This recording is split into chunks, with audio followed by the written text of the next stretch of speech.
الحكومات السابقة اللي كنت جزء منها كوزير الفلاحة خلات مشاكل، وفشلتوا في تدبيركم المخطط الأخضر اللي استنزف ملايير دراهم جيوب المغاربة واستنزف الفرشة المائية للبلاد، وقضيتوا على الفلاحة الصغار.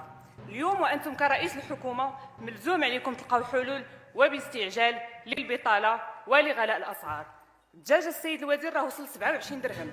واش عباد الله الجوج بحوره والمواطن كيشري السردين ب 30 درهم الكيلو؟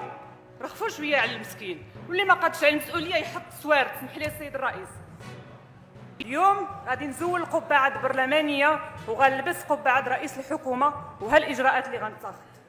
اولا غنرجع اثمنه المحروقات لاثمنتها الطبيعيه نظرا لانخفاضها عالميا.